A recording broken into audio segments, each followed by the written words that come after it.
moment to shine on Happy Camper Life. We're loving, living, and learning online on Happy Camper Life. Hey guys, welcome to the My Camp podcast. I am Courtney Ortiz, your host here today, and you are joining me live in the Girls HC as I welcome my new camp friend, Megan May, who is the camp director of Camp Friendly Pines Camp in Prescott, Arizona. And Megan, I feel like we need to get comfortable in front of a campfire in order for you to tell me your camp story. So I'm going to pretend like I'm getting warm because this is going to be a good one. Maybe get some s'mores. So what's your camp story, girl? Yeah, so the running joke around camp is that camp is like truly in my blood. So I'm actually the fourth generation family member, like of the owners of Friendly Pines Camp. So my great grandparents, Uncle Bud and Brownie, they started Friendly Pines way back in the 40s. It kind of just started as like a casual kind of horse camp weekend away with some friends and neighbors and stuff, and let's go up in the woods and get out of the Phoenix heat and ride some horses. And it's, over the last 80 plus years, it's just really grown. My grandparents took over in the 60s and ran it until kind of the mid 2000s. And then, I came back as part of our manager program staff. Over the last couple of years, I've been kind of learning the ropes and everything. And then as of this year, I've officially assumed the full kind of camp directorship. So kind of fun that it's still in the family after 4 generations. I didn't plan on being a part of it, but it was always my favorite part. I was a camper for like 10 years. I was like a CIT, an assistant counselor, Like I've gone through kind of all the positions and everything. And it was always like my favorite place on earth, but I'd never really envisioned me actually doing it. But now that I am doing it, I can't see myself doing anything else. It's such a special place, and special for many, many reasons. That was going to be my question. Like, did you always know that this was going to be your place, or were you like, no, I'm not going to work at camp. Like, I'm not going to do the family business. No. Fold you back in.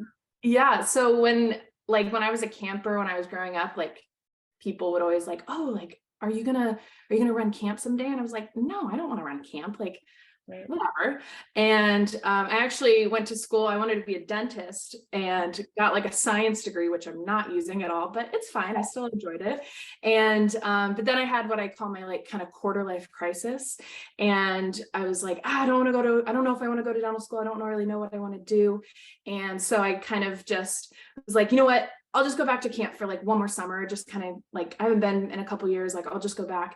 And that was in 2015 and I haven't left. So I think the difference was kind of not just being there for the summer. I stayed for my first kind of off season, hired some staff, kind of got to see a lot more of the behind the scenes stuff. And I was like, wait a minute, like I can kind of see myself doing this, yeah, the summers are busy, but the rest of the year, like it's like a normal job and a lot of flexibility, and it's a special, like it makes an impact, like I think a lot of millennials and people my age and stuff, they're always looking for a job that like makes an impact and makes a difference and stuff. And like, this really totally does. I talk to alumni and I talk to, parents of campers and stuff, and that you can just tell how much camp truly like influences their life. I know it made an influence on mine, and it just is, it's making a difference. So it's a very rewarding job and a really fun job too. And when you talk about impact, like the impact in a 12-week season where you see over 1,000 kids, like, can we just talk about, like, you say, oh, well, we work hard in the summer, and you're preparing now for a 12-week season. Like, yeah. It doesn't stop for you. So tell me about, what does that look like, your 12-week season? Yeah, so we have a couple weeks of staff training. Some of our activities, our counselors live in the cabin and teach the activities. We don't have like just activity, just like general counselors, like they do it all. And they will come in for like specialized activity training. And then all of the counselors will come in for what we call staff development week. That's just our staff training week. The next week is our like first week of campers. We call it Adventure Week. It's pretty much the same as like our other sessions, but it's like a smaller scale. It's a little bit slightly different activity schedule. But for the most part, it's the same, 30 plus activities that we offer. Then the fourth week of the summer, we actually host a special health camp. So it's called Camp ASDA, and the kids that come there have type 1 diabetes. So, and a lot of if not all, but not all, but a lot of the staff actually have type 1 diabetes as well. And so they kind of get to come, and maybe at school, like there's only one or two other kids in school that have diabetes like them. They get to come to Camp ASDA, and like everybody, like the majority of the people have diabetes, and get to talk about that and the struggles and like get empowered and stuff like that. So that's really cool that we get to host them. And then once ASDA is done, we kind of have the bread and butter of the summer, if you will. So we've got 6 weeks of camp. Most kids come for 2 weeks at a time. We've got 3 2-week sessions. 1 week sessions are becoming really, really popular. And those usually fill first. So 6 1-week sessions that kind of coincide with those 2-week sessions. Sometimes we get kids that stay for a month, they stay for 3 weeks, two 2-week sessions. And we even have a couple kids that stay kind of all 6 weeks. I was one of those kids. I know I'm kind of different in that situation because my grandma was there. Like it wasn't that big of a ordeal for me to stay for 6 weeks. Like you're home. You was like you're home. Exactly. But but we do get a handful of kids that stay for 6 weeks. So once the 6 weeks are done, then we do a second special health camp. This one's called Nick and Kelly Heart Camp, and this one's for kids with like heart transplants, heart defects, heart disease, all that kind of stuff. They get to come up and come to camp, and it's a little bit modified because they can't climb up a big hill and stuff. We have to like drive them around and stuff, but otherwise they get that real fun camp experience. And then the very last week of summer is just a couple of family camp sessions. So I'm sure other camps, parents will be like, well, I want to go to camp. Like what session do you have for me? And kind of our answer to that has been family camp. So the families get to come and they stay in their own cabin and they get to eat the camp food. And, the mom and dad get to do the zip line, or they get to go canoeing or hiking and stuff. So that's kind of like our 12-week season. So your 12 weeks includes like your staff training too. Yeah, You run 6 weeks of your own dedicated Friendly Pines camp. Yeah. So we have 7 weeks. We've got Adventure Week and then 2 special health camps and then 6 weeks of campers. So 7 Friendly Pines sessions plus 2 medical camps, a family camp week, and then 2 weeks of staff training. I was looking at your family camp online and noticed that you did do it during the summer versus like an extra, come in the fall or in the spring with your family. So that's really, really great. And I think, you guys are the only sleepaway camp in Arizona. We're the only private one. There are other, there's several camps, especially in the Prescott area where we are, the Prescott Basin area. But we're the only private one. So all the other camps are like church camps, YMCA, Girl Scouts. They have some sort of like organization that kind of oversees them and, kind of manages them, but we're the only private sleepaway camp. I believe there are some private day camps kind of in the Phoenix area, but as far as like, traditional, co-ed sleepaway camp, we're the only one in Arizona that's privately and independently owned and operated. Because I was going to say about that is I've, noticed that like camp is so cultural too, depending on like where you grew up and where you live. And so in the Midwest, camp isn't such a thing as it is if you grew up in the Northeast. So, and what I love too is what I think makes it unique compared to other camps is just your, the environment that you're in, like being in Arizona versus being, in the mountains in North Carolina. So how much the environment adds to the camp experience. So talk to me a little bit about what does a camper day look like? What does it start? Talk me through that. Yeah, so jam-packed, as one can expect. So before campers come to camp, they actually get to pick out their activities. So we make like individual activity schedules for every camper. They kind of like rank their top choices, and then our program staff will spend a lot of time kind of scheduling everybody on the computer. So typical activity day, we'll wake up at 7, we'll get ready for the day. Then we will meet kind of in the middle of camp. We call it, it's just like a big kind of dirt lot. We call it the ball field. We meet on the ball field. We'll do flag raising and say the Pledge of Allegiance. We do kind of like the roll call stuff. And then breakfast will be right after that. After breakfast, we will do kind of like a short kind of cabin camp cleanup. So everybody kind of divvies up the chores and, you know, cleans their area, makes their bed, gets the camp spick and span for the day.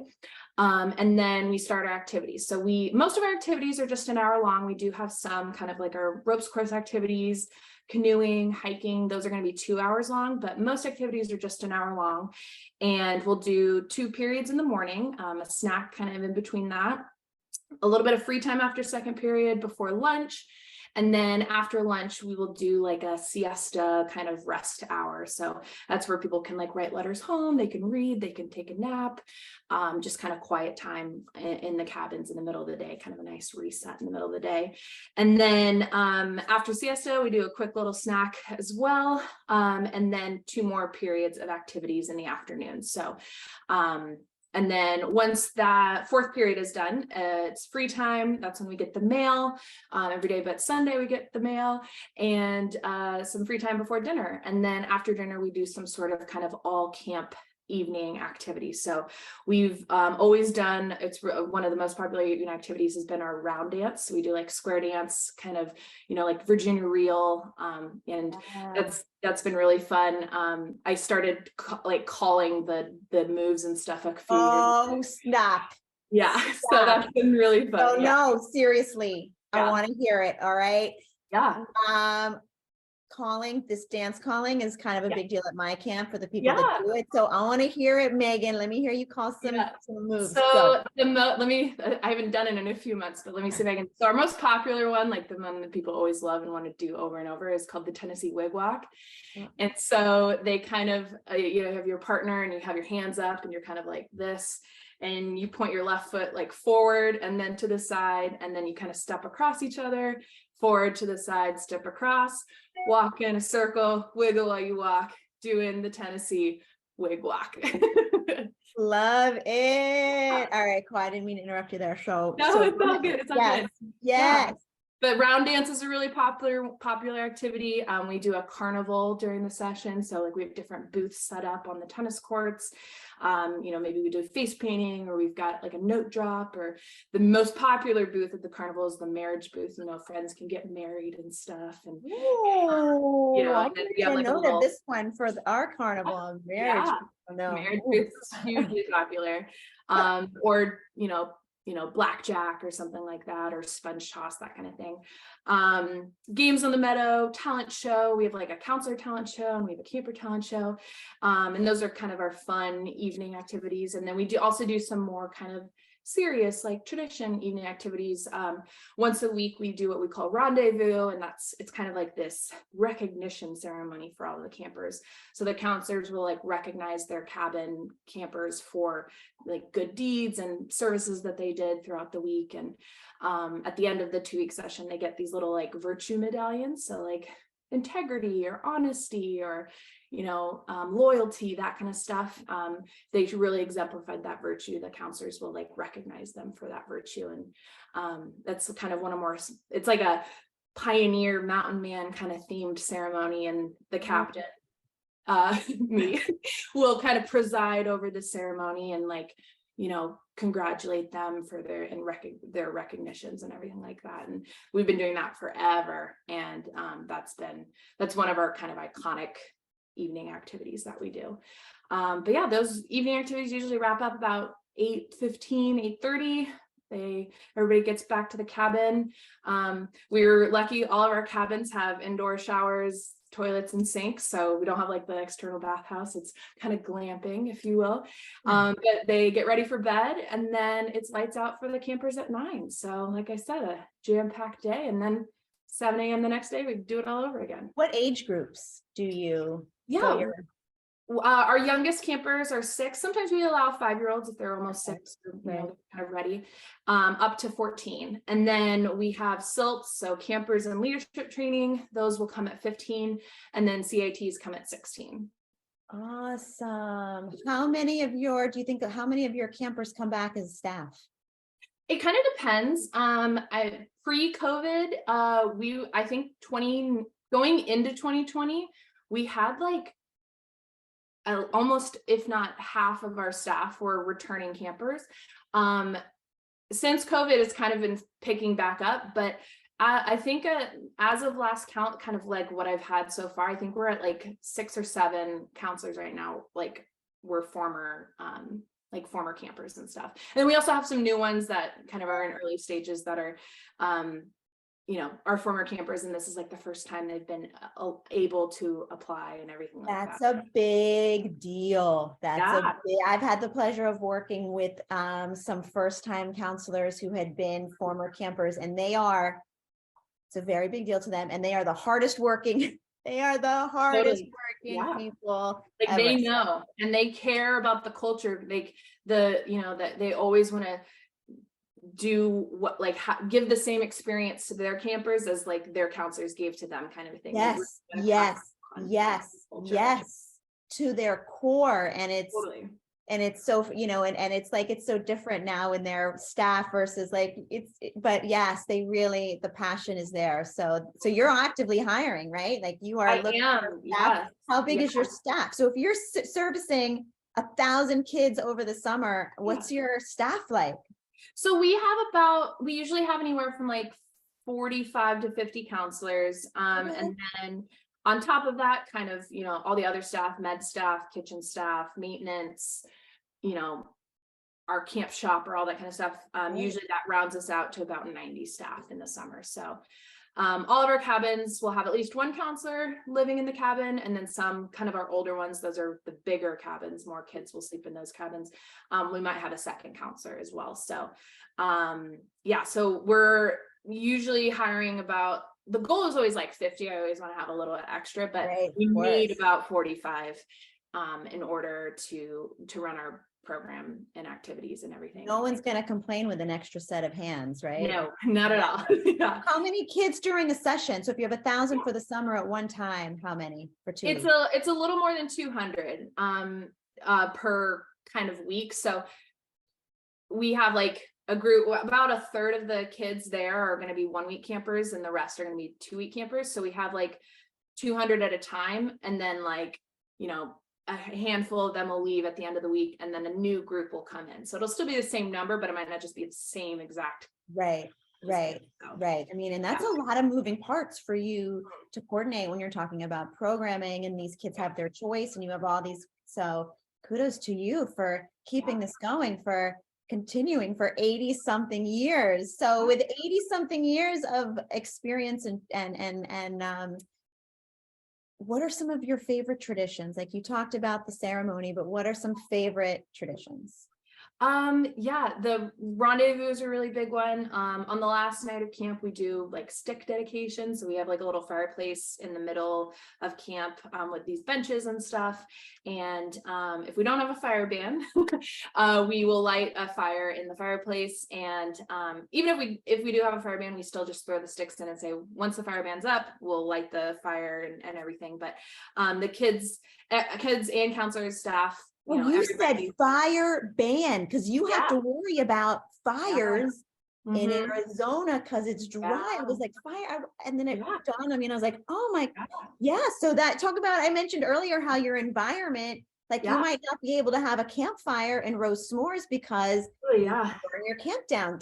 Seriously, So because we are in the Southwest, Arizona is like a very diverse state. I think a lot of people think of Arizona and they think of Phoenix and they think of hot and desert and cactus and stuff. And we're actually 2 hours north of Phoenix in the Bradshaw Mountains. So like it's pine trees, like friendly pines, And so there is always a concern in the summer months, kind of up until kind of 4th of July is kind of like our fire season, like end of April to beginning of July is kind of the fire danger season, which is of course right in the middle of camp. But then once it kind of hits about 4th of July, we get the monsoon. So we get big heavy rainstorms, and then usually once those start, we're good, and that's when they usually lift. If they have placed a fire ban, by the time monsoons start, they've they'll be able to lift it. But we've kind of come up with different ways to kind of do workarounds and stuff. We used to do riflery with like 22s, but we decided to switch a few years ago to just air rifles so that we could continue to do it when it was a fire ban. We also use like propane fire pits. So like if you go to Costco and you get those like fun propane fire pits, it gives that ambiance. I actually prefer them. I was like, am embarrassed to admit it, but I don't like smelling like campfire, and I don't totally like s'mores. Like, I know it's like blasphemy and like as a camp director, but the Speak your propane fire truth. pits, Speak your truth. the propane fire pits kind of have been perfect because there's like not really any cleanup. It's safer and you Easy to still get light. that. I mean, lighting a campfire is you're not always successful. No, so they still get to make s'mores and stuff. We do an overnight like kind of camp out on the property once a week, so once a session, and so they will go out and they'll cook dinner and then they sleep out in the tents and stuff, and we always have s'mores that night, and then they wake up and they make breakfast in the morning. So they still get that kind of campfire-y vibe and everything, but yeah, overnights are super, super fun. That was always one of my favorite nights of the session. You get really good bonding because we're out in the woods and you're sitting around the campfire. That's very easy to form relationships around a campfire and everything, but overnight's really fun. The stick dedication is just basically you have a stick and you dedicate it to something that happened during the summer or during that session. So to my counselor for being there when I was homesick, to my favorite horse down at Western Riding, to my new friends that I made. So everybody kind of dedicates their stick, and Oh my God, I'm gonna stand do up this. in front of the whole camp and say these things. So.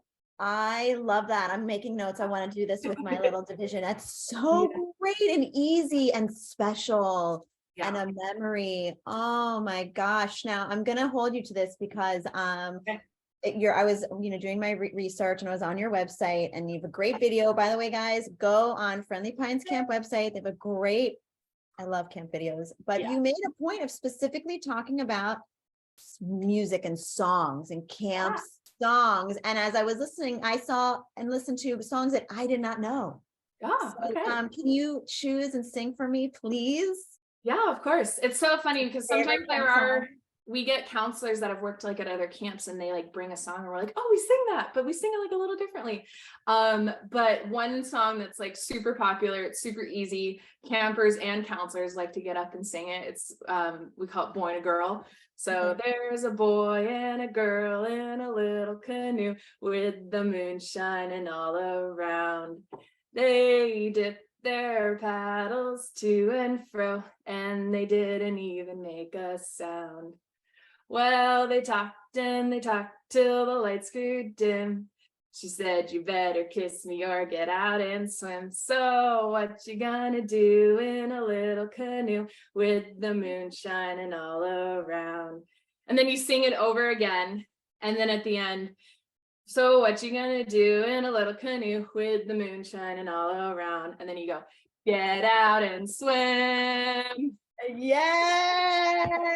That is so great. We on our Happy Camper Live website, we have like a glossary of camp terms, and I think we need to update it and have more of a glossary of camp songs, because we get so stuck in just singing the same songs and there's so many great ones out there, old ones, new ones, like a really great directory of like camp songs. So also, is there something that like a camp word or lingo that like your own language? Do you have a Friendly Pines camp language? We totally do. Our program office, that's like where all of our schedules and activity stuff kind of happens. We call that the prog. So new people kind of are like, Prague, like in Europe, like you want me to go to Prague? And we're like, no, go to Prague, like the program office. So we call it that. Our staff lounge, this one's kind of confusing, but we've never changed it. We have like a log house. It's kind of like a 2-story, log building, and that's the staff lounge. But we call it the LG for some reason. I don't know why. It's just always been called the LG. You would think it'd be called the LH, but it's the LG. Yeah, it's kind of weird. We do, so that the campers, they have like 8 activity periods available to them. So they do 4 on one day, 4 on the other, and we call those green and white days. So like Monday, Wednesday, Fridays are green days, Tuesday, Thursday, Saturdays are white days, Sundays are days off for the horses' days off. So we do like theme days, special days. Another thing we do is called quiet place. It's kind of like a reset in the middle of the session. It's like a service of sorts. It's not like religious or anything, but it's like based on a theme. So like the counselors will like read stories and sing songs and poems and stuff based on like, perseverance, or we kind of gauge like what the session needs. Like if there's a lot of homesickness, we talk about perseverance. If there's a lot of, I don't know, if there's like people aren't really getting along, we talk about like friendship and, camaraderie and stuff like that. A little self-reflection. Exactly. Yeah. So Wherever is a good thing. So yeah. So the quiet place is just this really pretty outdoor chapel kind of benches area, and we do that on Sundays. But yeah, green days, white days. We use a bunch of different bells to kind of signify the time. So the big bell will wake us up in the morning, and then at the end of siesta, and then start off the evening activity. The choo-choo bell, it's this little one outside the dining lodge, and we ring that to let people know that it's time to clean up for the meal. The come-in bell is a bell that the kitchen staff will ring saying, come on into the dining lodge, it's time to eat. We have the activity gong, so that signifies the start and the end. So lots of bells. I'm trying to think. I know there's like a bunch of stuff, and like I've created kind of actually like our own glossary, and like we have like a little camper handbook, and like I put in the staff handbook and everything of like different terms and words and phrases, or like I don't know what that means. Like what is, I don't know, the pita pass. And okay, the pita pass is a high ropes element that we have down on our challenge course, and so I try and understand that there's going to be things that people don't know, even though maybe they've been to another camp, or maybe they've worked at another camp. Like even though camp is similar, it's also super, super different depending, even down the road. We've got a camp on either side of us, and I'm sure they have similar traditions to us, and then they also have their own different traditions. And so yeah, you can have a full conversation with somebody and then not have a single idea what you've said, because they don't speak your language, and you just get so caught up in the day-to-day of doing your business that you just you assume that. So favorite food, what do the campers love? What's the fave meal? Well, one thing I was thinking about, back to this, so we have this very simple but very popular dish. It's basically like a spaghetti kind of casserole. Basically they make spaghetti, and then they put cheese and pepperoni on top, and they bake it. And I've always called it pizza spaghetti, and a lot of my friends and like peers and stuff have always called it pizza spaghetti. But for some reason, kind of 10-ish years ago, people started calling it spaghetti pizza. And so whenever we have pizza spaghetti, there's always this like chanting rivalry in the dining lodge, like, it's pizza spaghetti, no, it's spaghetti pizza, no, it's pizza spaghetti. But it's hugely popular. It's super simple to make, and it always makes us laugh when like parents call us up after the summer and like, I'm looking for the pizza spaghetti recipe, and I'm like, oh, it's really simple. It's just spaghetti, cheese, pepperoni, like that's it. First of all, I want to say right there, if you have parents calling asking for a recipe, then you need to give your chef a raise. Like, you have the best food ever. Yes. And I was gonna also, at my camp, we have a spaghetti taco. So exactly what you would envision. Really good. And it is a favorite. It is a favorite of the kids. So what's next for Meg and May? What's the future of Friendly Pines Camp? 80 years in, another 80 years?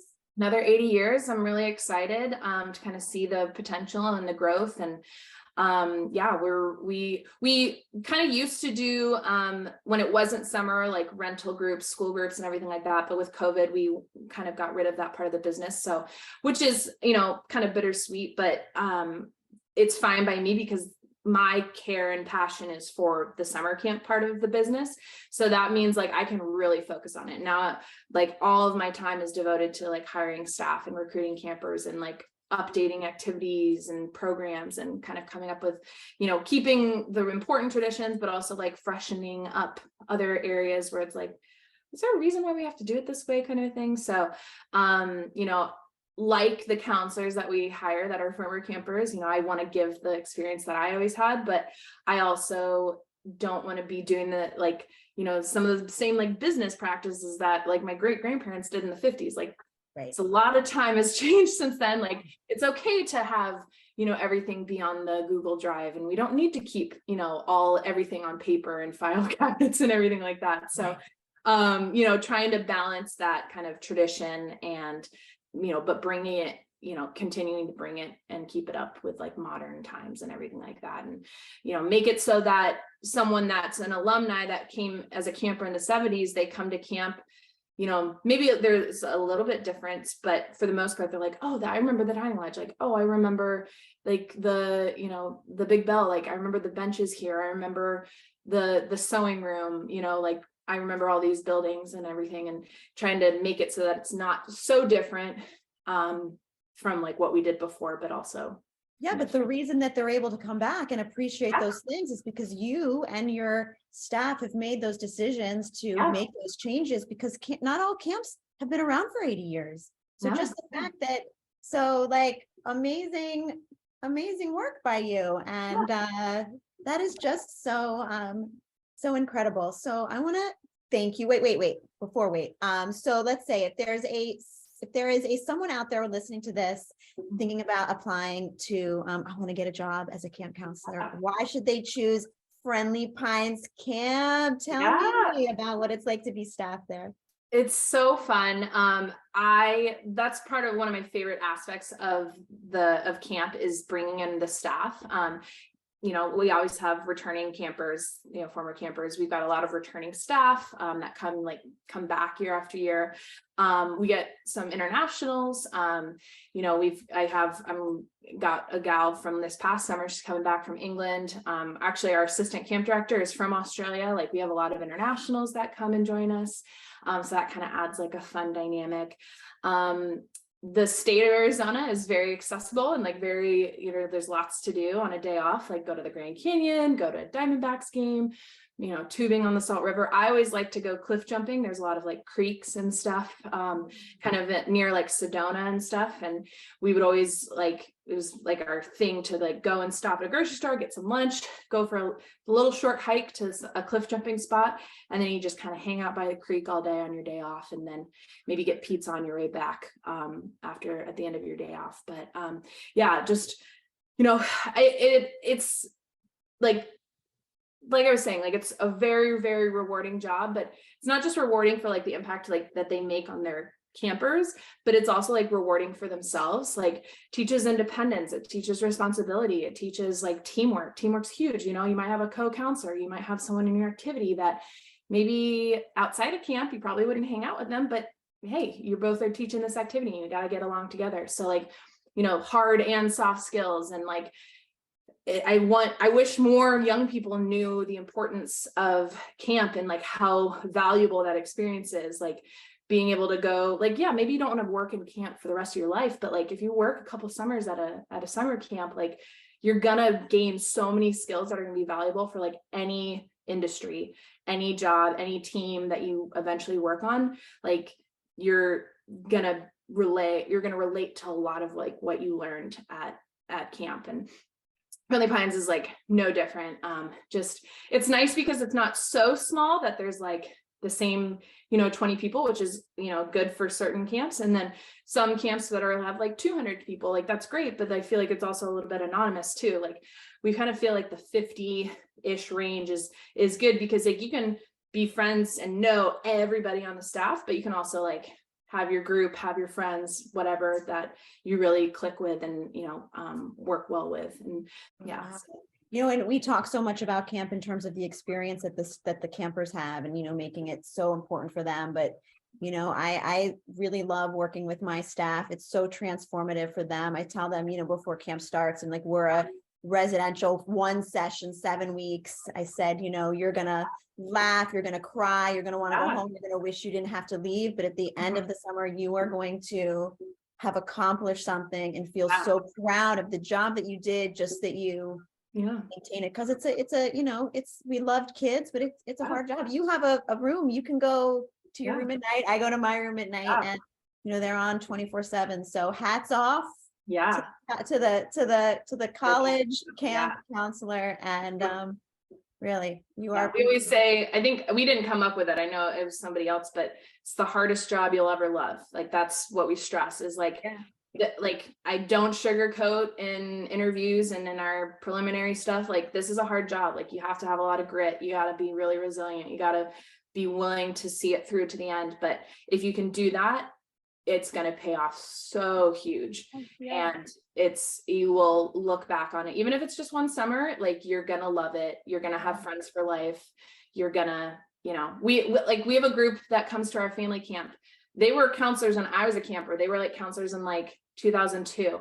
And this past family camp, they occupied like half of camp because like, it's kind of like camp, like they're all friends still from when they were staff, and they come together and they do family camp, and now they have kids, and like they hold on to those memories from like the couple of summers in the early 2000s that they all worked together. And like I still keep in touch with a bunch of my friends that I worked as counselors, and and then there's also like the love and relationships that bloom. Like I just went to a wedding last year for a couple counselors that met at camp, and that's a whole other podcast. Love at camp, like Love at camp. That's a whole other thing. Yeah. 100%. Oh my God, Megan, I could talk to you all day about camp.